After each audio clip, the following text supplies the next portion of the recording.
कथा कहानी काव्य में आपका स्वागत है। कहानियों, कविताओं और व्यंग के रूप में साहित्य हमें वक्त विशेष के देश, समाज और जीवन दर्शन से अवगत कराता है। यह हमारा एक प्रयास है ऐसी रचनाओं को आवाज़ देकर आप तक पहुंचाने का। हमारे साथ जुड़िए हमारे YouTube चैनल और Facebook पेज पर। Like, share, subscribe. कथा कहानी काव्य। मैं हूं आपकी दोस्त मनीषा। आइए सुनते हैं मुंशी प्रेमचंद की कहानी निर्मला।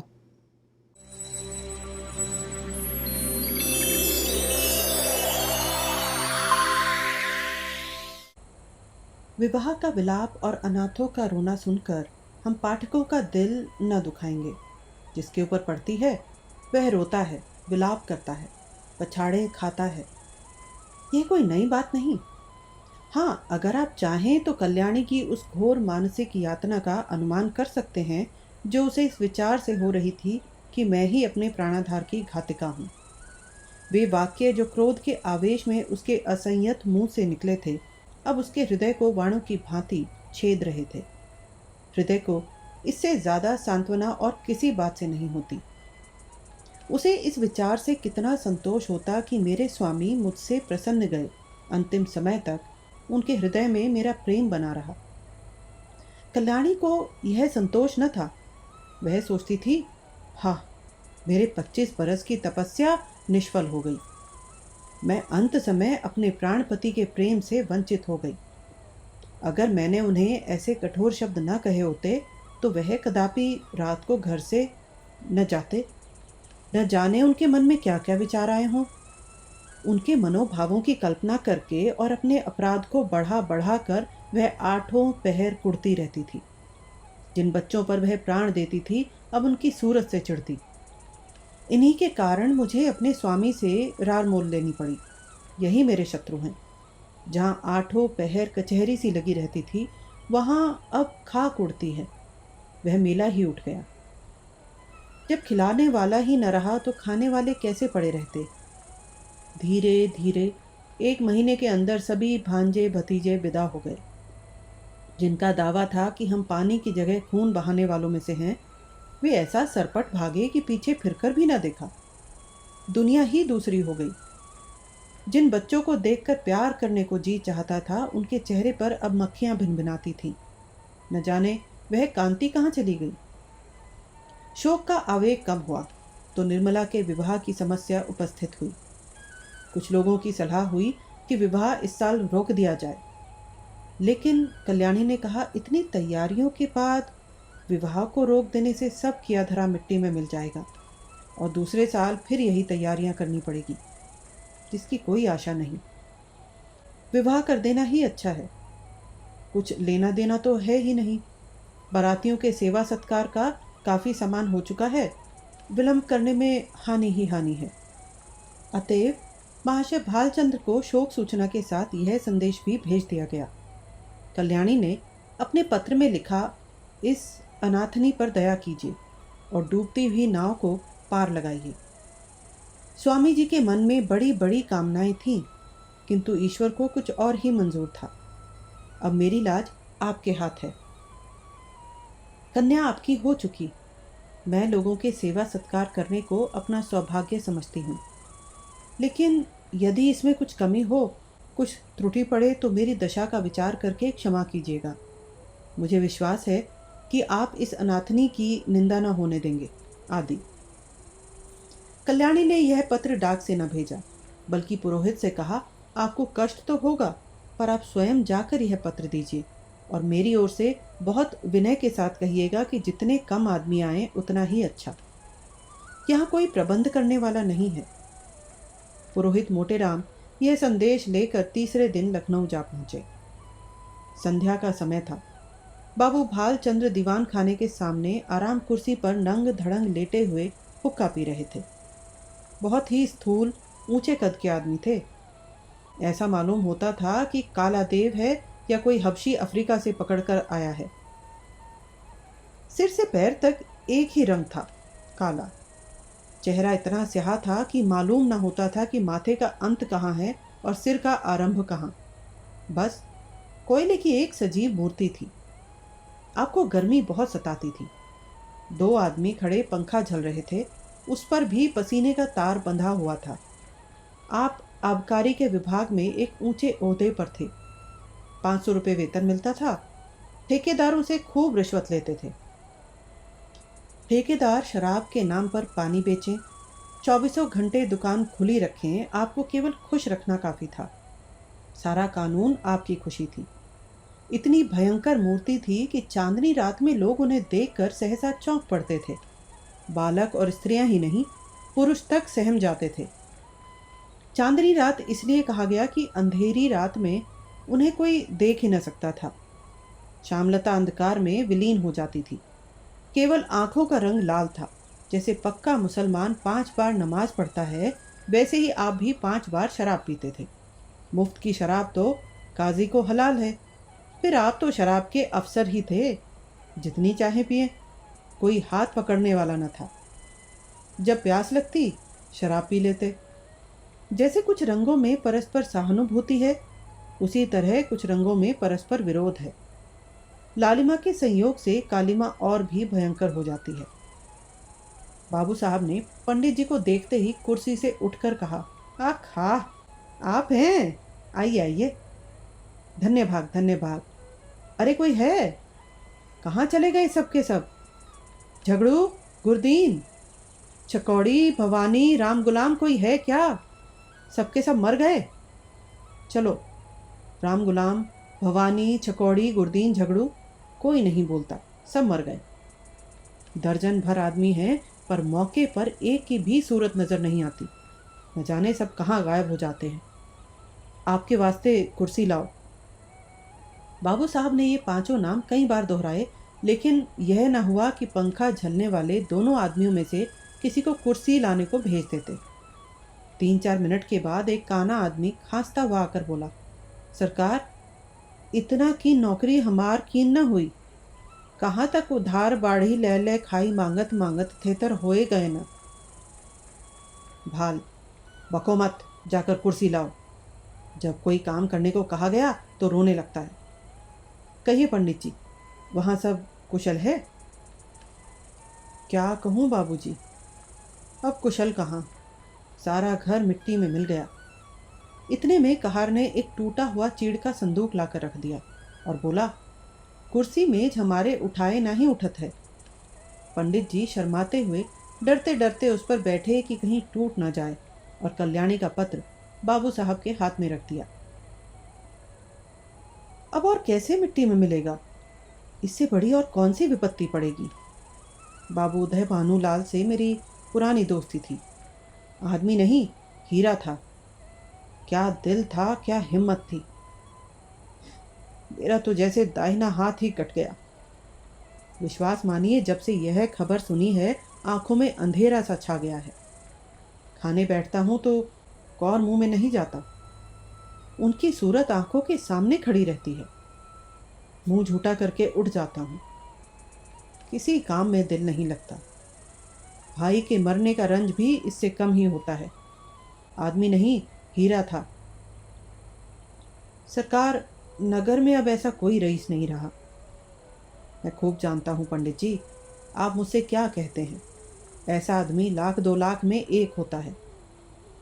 जितना मैं उनको जानता था, उतना दूसरा कोई नहीं जान सकता। 2 ही 3 बार की मुलाकात में उनका भक्त हो गया, और मरते दम तक रहूँगा।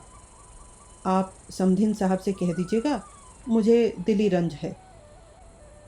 आपसे ऐसी ही आशा थी। आप जैसे सज्जनों के दर्शन दुर्लभ हैं। नहीं तो आज कौन बिना दहेज के पुत्र का विवाह करता है। महाराज, दहेज की बातचीत ऐसे सत्यवादी पुरुषों से नहीं की जाती। उनसे संबंध हो जाना ही लाख रुपए के बराबर है। मैं इसी को अपना अहोभाग्य समझता हूँ। हाँ, इतनी उदार आत्मा थी। रुपए को तो उन्होंने कुछ समझा ही नहीं। तिनके के बराबर भी परवाह नहीं की। बुरा रिवाज है, बेहद बुरा। मेरा बस चले तो दहेज लेने वालों और दहेज देने वालों दोनों ही को गोली मार दूं। हाँ साहब, साफ गोली मार दूं, फिर चाहे फांसी ही क्यों ना हो जाए।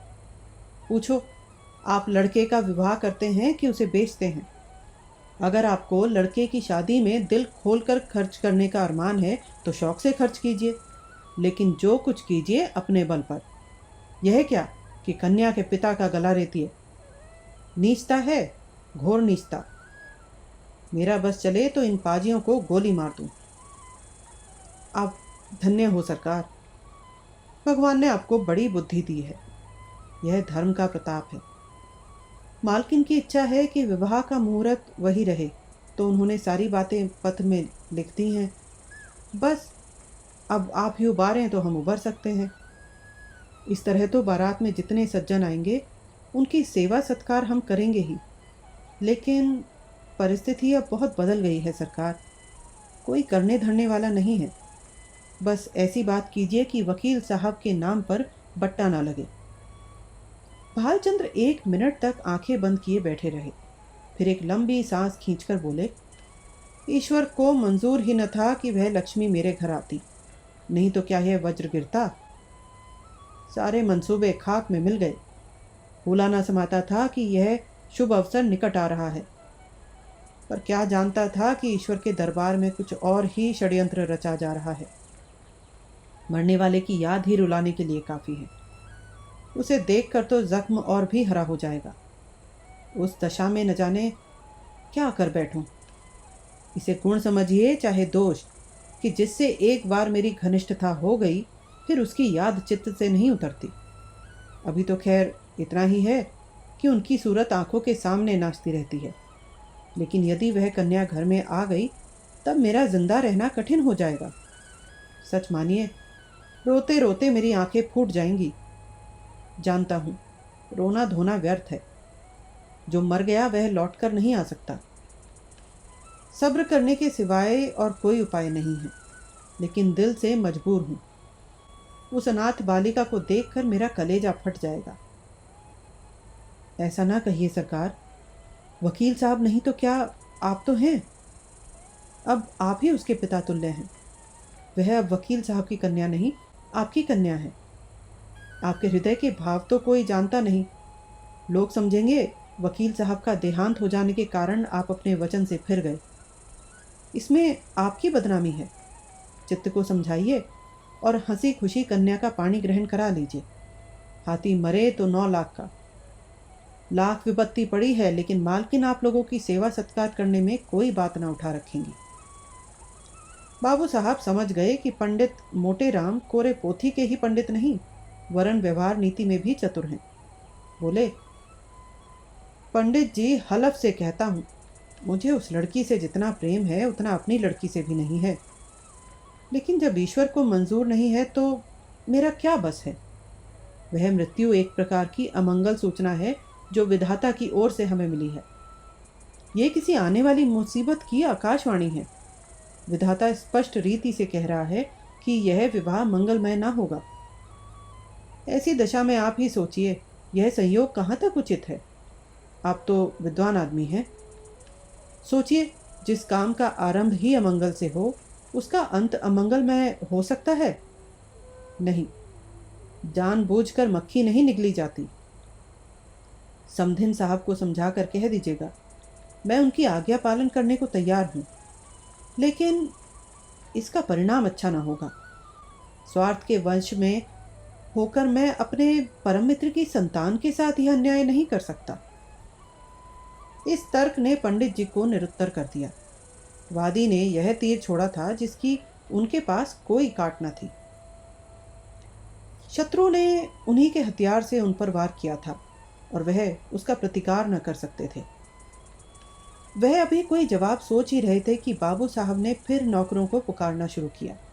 अरे, तुम सब फिर गायब हो गए हो। झगड़ू, चकौड़ी, भवानी, गुरदीन, राम गुलाम, एक भी नहीं बोलता। सब के सब मर गए। पंडित जी के वास्ते पानी वानी की फिक्र है।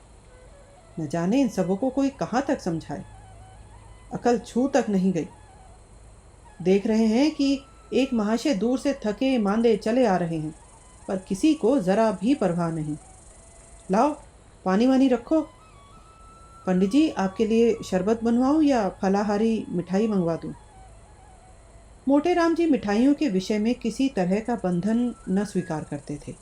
उनका सिद्धांत था कि घृत से सभी वस्तुएं पवित्र हो जाती हैं। रसगुल्ले और बेसन के लड्डू उन्हें बहुत प्रिय थे, पर शरबत से उन्हें रुचि न थी। पानी से पेट भरना उनके नियम के विरुद्ध था। सकुचाते हुए बोले, शरबत पीने की तो मुझे आदत नहीं, मिठाई खा लूंगा। फलाहारी ना, इसका मुझे कोई विचार नहीं है। तो यही बात, छूत छात सब ढकोसला है, मैं स्वयं नहीं मानता। अरे अभी तक कोई नहीं आया? चकौड़ी, भवानी, गुरदीन, राम गुलाम, कोई तो बोले। अब की भी वही बूढ़ा कहार खांसता हुआ आकर खड़ा हो गया। बोला, सरकार, मोर तलब दे दीन जाए, ऐसी नौकरी मोह से ना हुई। कहाँ लो दौड़ी दौड़त तौरत गोर पिराए लागत है। काम कुछ करो या ना करो, पर तलब पहले चाहिए। दिन भर पड़े पड़े खांसा करो, तलब तो तुम्हारी चढ़ रही है। जाकर बाजार से एक आने की ताज़ी मिठाई ला, दौड़ता हुआ जा। कहार को यह हुक्म देकर बाबू साहब घर में गए और स्त्री से बोले, वहाँ से एक पंडित जी आए हैं, ये खत लाए हैं, जरा पढ़ो तो। पत्नी जी का नाम रंगीली बाई था। गोरे रंग की प्रसन्न मुख महिला थी। रूप और यौवन उनसे विदा हो रहे थे, पर किसी प्रेमी मित्र की भांति मचल मचल कर 30 साल तक जिसके गले से लगे रहे, उसे छोड़ देना बनता था। रंगीली बाई बैठी पान लगा रही थी। बोली, कह दिया ना कि हमें वहां ब्याह करना मंजूर नहीं। हाँ, कह तो दिया, पर मारे संकोच के मुंह से शब्द न निकलता था। झूठ मूठ का होला करना पड़ा। साफ बात कहने में संकोच क्या? हमारी इच्छा है, नहीं करते। किसी का कुछ लिया तो नहीं है। जब दूसरी जगह 10,000 नगद मिल रहे हैं तो वहाँ क्यों ना करूँ? उनकी लड़की कोई सोने की थोड़ी है। वकील साहब जीते होते तो शर्माते शर्माते 15-20 हजार दे मरते। अब वहाँ क्या रखा है?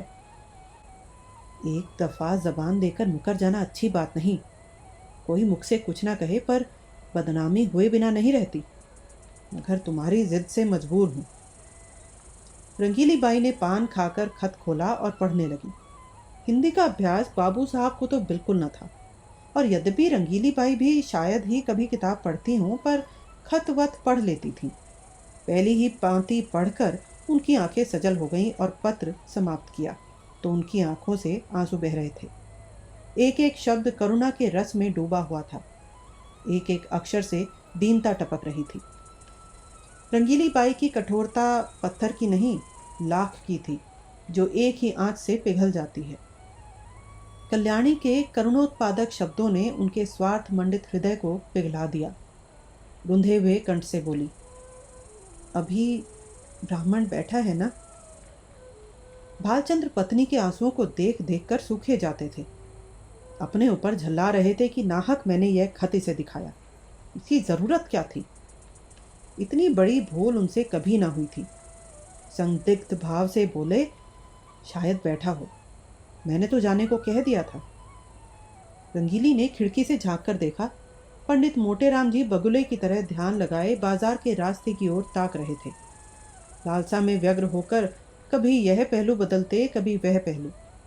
एक आने की मिठाई ने तो आशा की कमर ही तोड़ दी थी। उसमें भी यह विलंब दारुण दशा थी। उन्हें बैठे देखकर रंगीली बाई बोली, हैं अभी हैं, जाकर कह दो हम विवाह करेंगे, जरूर करेंगे। बेचारी बड़ी मुसीबत में है। तुम कभी कभी बच्चों की सी बातें करने लगती हो। अभी उससे कह आया हूं कि मुझे विवाह करना मंजूर नहीं। एक लंबी चौड़ी भूमिका बांधनी पड़ी। अब जाकर यह संदेश कहूंगा तो वह अपने दिल में क्या कहेगा, जरा सोचो तो। शादी विवाह का मामला है, लड़कों का खेल नहीं कि अभी एक बात तय की अभी पलट गए। भले आदमी की बात ना हुई, दिल लगी हुई। अच्छा, तुम अपने मुंह से ना कहो, उस ब्राह्मण को मेरे पास भेज दो। मैं इस तरह समझा दूंगी कि तुम्हारी बात भी रह जाए और मेरी भी। इसमें तो तुम्हें कोई आपत्ति नहीं है। तुम अपने सिवा सारी दुनिया को नादान समझती हो। तुम कहो या मैं कहूँ, बात एक ही है। जो बात तय हो गई वह हो गई। अब मैं उसे फिर नहीं उठाना चाहता। तुम ही तो बार बार कहती थी कि मैं वहाँ ना करूँगी। तुम्हारे ही कारण मुझे अपनी बात खोनी पड़ी। अब तुम फिर रंग बदलती हो। ये तो मेरी छाती पर मूंग दलना है। आखिर तुम्हें कुछ तो मेरे मान अपमान का विचार करना चाहिए।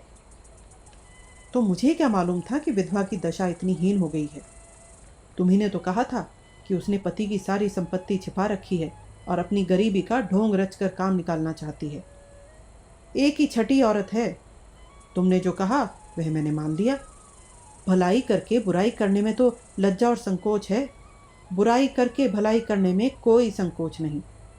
अगर तुम हाँ ना कराए होते तो मैं नहीं करने को कहती, तो तुम्हारा संकोच उचित था। नहीं करने के बाद हाँ करने में तो अपना बड़प्पन है। तुम्हें बड़प्पन मालूम होता हो, मुझे तो लुच्चापन ही मालूम होता है। फिर तुमने यह कैसे मान लिया कि मैंने वकीलाइन के विषय में जो बात कही थी वह झूठी थी? क्या वह पत्र देखकर?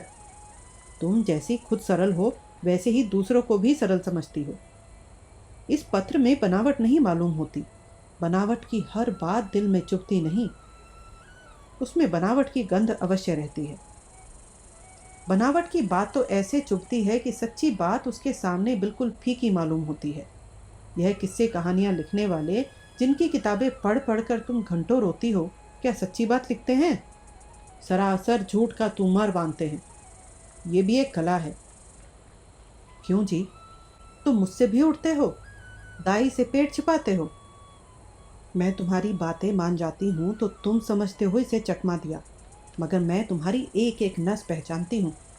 तुम अपना ऐब मेरे सिर मढ़कर खुद बेदाग बचना चाहते हो।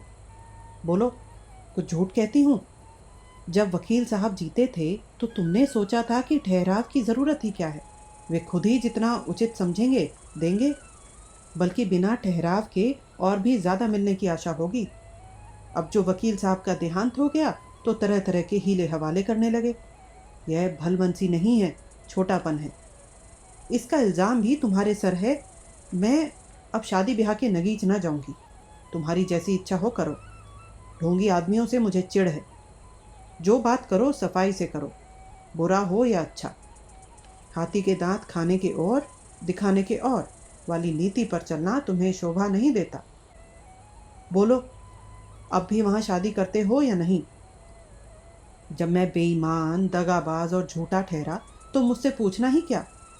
मगर खूब पहचानती हो आदमियों को। क्या कहना है तुम्हारी सूझबूझ की? भलाइयाँ ले लें? हो बड़े हयादार, ज़रा भी नहीं शर्माते।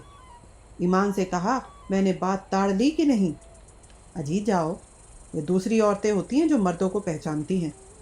अब तक मैं यही समझता था कि औरतों की दृष्टि बड़ी सूक्ष्म होती है, पर आज ये विश्वास उठ गया। और महात्माओं ने औरतों के विषय में जो तत्व की बातें कही हैं उनको मानना पड़ा। ज़रा आईने में अपनी सूरत तो देखाओ, तुम्हें मेरी कसम है। ज़रा देख लो कितना झेपे हुए हो। सच कहना, कितना झेपा हुआ हूँ? इतना ही जितना कोई भला मानस चोर चोरी खुल जाने पर झेपता है। खैर, मैं झेपा ही सही, पर शादी वहाँ ना होगी। मेरी बला से जहाँ चाहो करो। क्यों भुवन से एक बार क्यों नहीं पूछ लेते? अच्छी बात है, उसी पर फैसला रहा। ज़रा भी इशारा न करना। अजी मैं उसकी तरफ ताकूंगा भी नहीं। संयोग से ठीक इसी वक्त भुवन मोहन भी आ पहुंचा। ऐसे सुंदर सुडौल बलिष्ठ युवक कॉलेजों में बहुत कम देखने में आते हैं। बिल्कुल माँ को पड़ा था। वही गोरा चिट्टा रंग, वही पतले पतले गुलाब की पत्ती के से होंठ, वही चौड़ा माथा, बड़ी बड़ी आंखें, डील डॉल बाप का सा था। ऊंचा कोट, टाई, बूट, हैट उस पर खूब फब रहे थे। हाथ में एक हॉकी स्टिक थी। चाल में जवानी का गुरूर था, आंखों में आत्मगौरव। रंगीली ने कहा, आज बड़ी देर लगाई तुमने। ये देखो, तुम्हारी ससुराल से ये खत आया है। तुम्हारी सास ने लिखा है। साफ साफ बतला दो, अभी सवेरा है। तुम्हें वहाँ शादी करना मंजूर है या नहीं? शादी करनी तो चाहिए अम्मा, पर मैं करूँगा नहीं। क्यों? कहीं ऐसी जगह शादी करवाइए कि खूब रुपए मिले, और ना सही 1 लाख का डॉल हो। वहाँ क्या रखा है? वकील साहब रहे ही नहीं, बुढ़िया के पास अब क्या होगा? तुम्हें ऐसी बातें मुंह से निकालते शर्म नहीं आती? इसमें शर्म की कौन सी बात है? रुपए किसे काटते हैं? लाख रुपए तो लाख जन्म में भी ना जमा कर पाऊंगा। इस साल पास भी हो गया तो कम से कम 5 साल तक रुपए से सूरत नजर ना आएगी। फिर 100-200 रुपए महीने कमाने लगूंगा। 5-6 तक पहुंचते पहुंचते उम्र के 3 भाग बीत जाएंगे। रुपए जमा करने की नौबत ही ना आएगी। दुनिया का कुछ मज़ा ना उठा सकूंगा। किसी धनी की लड़की से शादी हो जाती तो चैन से कटती। मैं ज़्यादा नहीं चाहता, बस 1 लाख हो या फिर कोई ऐसी जायदाद वाली बेवा मिले जिसकी एक लड़की हो, चाहे औरत कैसी ही मिले। धन सारे ऐबों को छिपा देगा। मुझे वो गालियां भी सुनाए तो चू ना करूं। दुधारू गाय की लात किसे बुरा मालूम होती है। बाबू साहब ने प्रशंसा सूचक भाव से कहा, हमें उन लोगों के साथ सहानुभूति है और दुखी हैं कि ईश्वर ने उन्हें विपत्ति में डाला। लेकिन बुद्धि से काम लेकर ही कोई निश्चय करना चाहिए। हम कितने ही फटे हालो जाएं, फिर भी अच्छी खासी बारात हो जाएगी। वहाँ भोजन का भी ठिकाना नहीं, सिवा इसके कि लोग हंसे और कोई नतीजा ना निकलेगा। तुम बाप पूत दोनों एक ही थैली के चट्टे बट्टे हो। दोनों उस गरीब लड़की के गले पर छुरी फिराना चाहते हो। जो गरीब है उसे गरीबों ही के यहाँ संबंध करना चाहिए। अपनी हैसियत से बढ़कर चुप भी रहे। आया है वहाँ से हैसियत लेके। तुम कहाँ के धन्ना सेठ हो? कोई आदमी द्वार पर आ जाए तो एक लोटे पानी को तरस जाए। बड़े हैसियत वाले बने हो। यह कहकर रंगीली वहाँ से उठकर रसोई का प्रबंध करने चली गई। भुवन मोहन मुस्कुराता हुआ अपने कमरे में चला गया और बाबू साहब मूछों पर ताव देते हुए बाहर आए कि मोटे राम को अंतिम निश्चय सुना दें, पर उनका कहीं पता न था। मोटे राम जी कुछ देर तक तो कहार की राह देखते रहे। जब उसके आने में बहुत देर हुई तो उनसे बैठा न गया। सोचा, यहाँ बैठे बैठे काम न चलेगा, कुछ उद्योग करना चाहिए।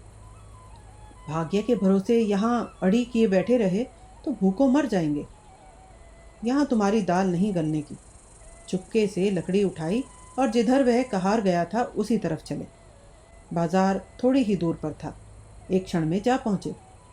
देखा तो बुढ़ा एक हलवाई की दुकान पर बैठा चिलम पी रहा था। उसे देखते ही आपने बड़ी बेतकल्लुफी से कहा, अभी कुछ तैयार नहीं है क्या मेहरा? सरकार वहां बैठे बिगड़ रहे हैं कि जाकर सो गया या ताड़ी पीने लगा। मैंने कहा, सरकार ये बात नहीं, बुढ़ा आदमी है, आते ही आते तो आएगा। बड़े विचित्र जीव हैं, न जाने इनके यहाँ कैसे नौकर टिकते हैं।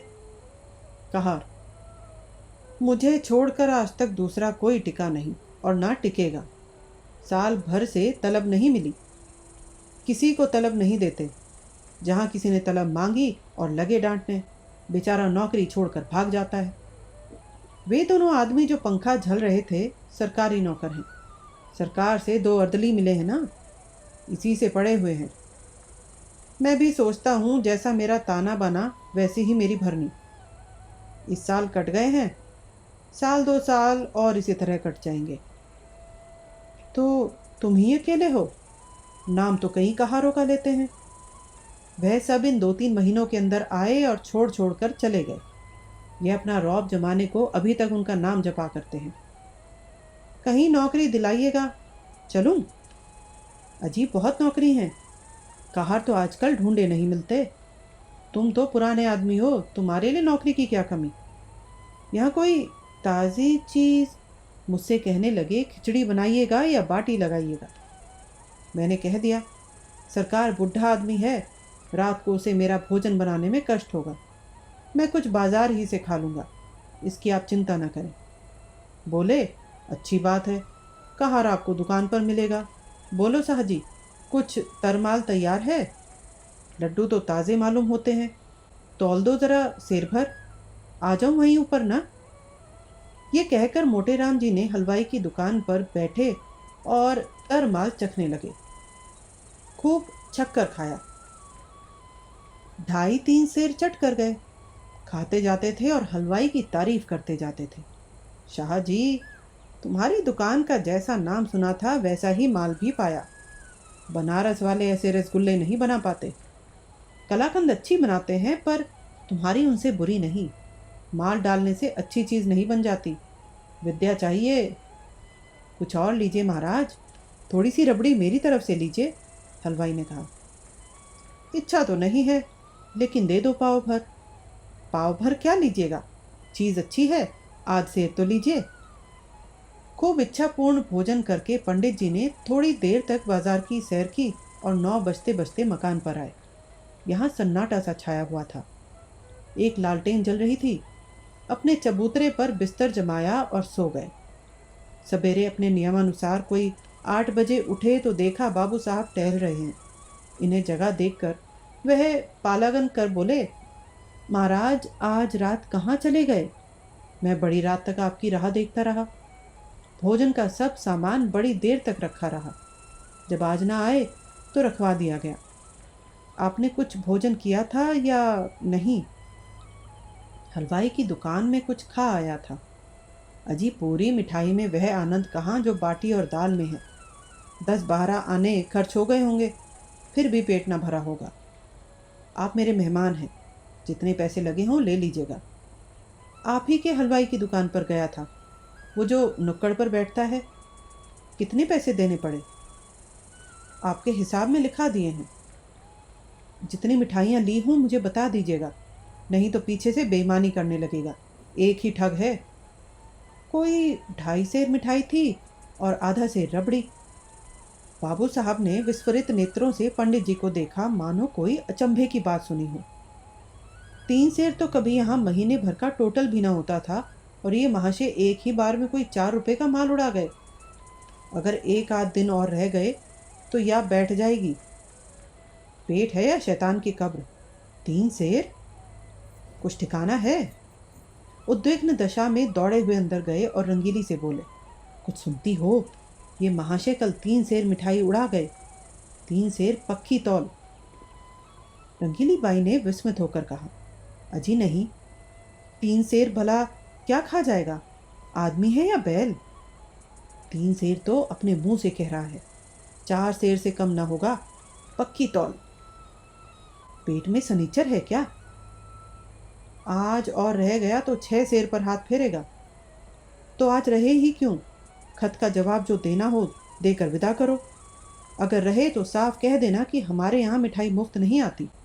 खिचड़ी बनाना हो बनावे, नहीं तो अपनी राह ले। जिन्हें ऐसे पेटुओं को खिलाने से मुक्ति मिलती हो वे खिलाएं, हमें ऐसी मुक्ति न चाहिए। मगर पंडित विदा होने को तैयार बैठे थे, इसलिए बाबू साहब को कौशल से काम लेने की जरूरत ना पड़ी। क्या तैयारी कर दी महाराज? हाँ सरकार, अब चलूँगा। 9 बजे की गाड़ी मिलेगी ना? भला आज तो और रही है। यह कहते कहते बाबूजी को भय हुआ कि कहीं ये महाराज सचमुच ना रह जाएं, इसीलिए वाक्य को यूं पूरा किया, हाँ वहाँ भी लोग आपका इंतज़ार कर रहे होंगे। 1-2 दिन की तो कोई बात ना थी, और विचार भी यही था कि त्रिवेणी का स्नान करूँगा, पर बुरा न मानिए तो कहूँ, आप लोगों में ब्राह्मणों के प्रति लेश मात्र भी श्रद्धा नहीं है। हमारे जजमान हैं जो हमारा मुंह जोहते रहते हैं कि पंडित जी कोई आज्ञा दें तो उसका पालन करें।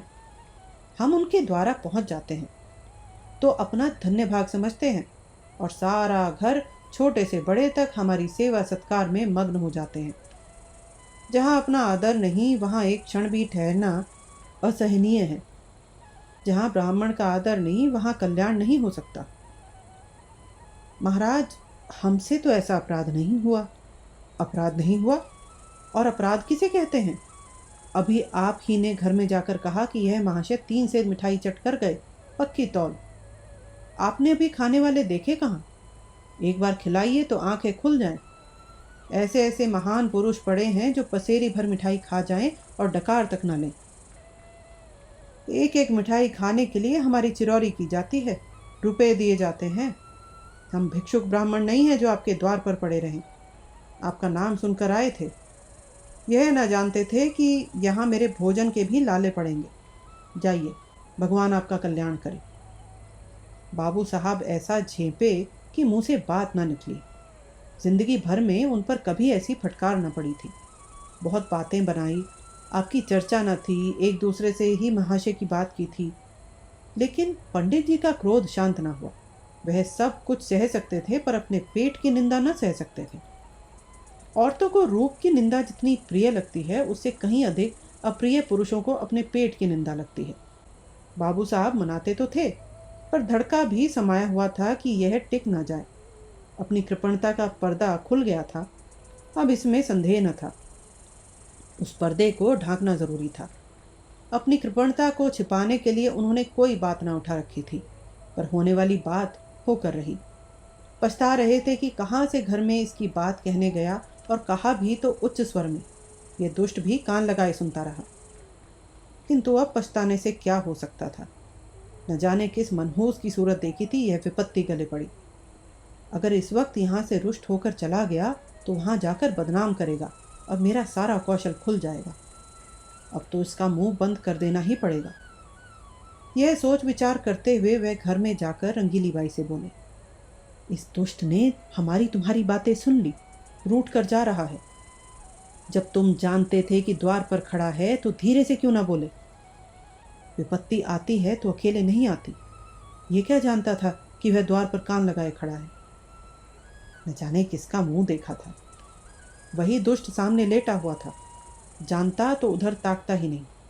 अब तो इसे कुछ दे दिलाकर राजी करना पड़ेगा। जाने भी दो। जब तुम्हें वहां विवाह ही नहीं करना है तो क्या परवाह है। जो चाहे समझे, जो चाहे कहे। यूं जान न बचेगी। आओ 10 रुपये विदाई के बहाने दे दूं। ईश्वर फिर इस मनहूस की सूरत न दिखाए। रंगीली ने बहुत अछताते पछताते 10 रुपये निकाले और बाबू साहब ने उन्हें ले जाकर पंडित जी के चरणों पर रख दिए। पंडित जी ने दिल में कहा, धत तेरे मक्खी चूस की, ऐसा रगड़ा कि याद करोगे। तुम समझते होंगे कि 10 रुपये देकर इसे उल्लू बना लूंगा। इस फेर में न रहना। यहाँ तुम्हारी नस नस पहचानते हैं। रुपए जेब में रख लिए और आशीर्वाद देकर अपनी राह ली। बाबू साहब बड़ी देर तक खड़े सोच रहे थे। मालूम नहीं अब भी मुझे कृपण ही समझ रहा है या पर्दा ढक गया। कहीं ये रुपए भी तो पानी में नहीं गिर पड़े।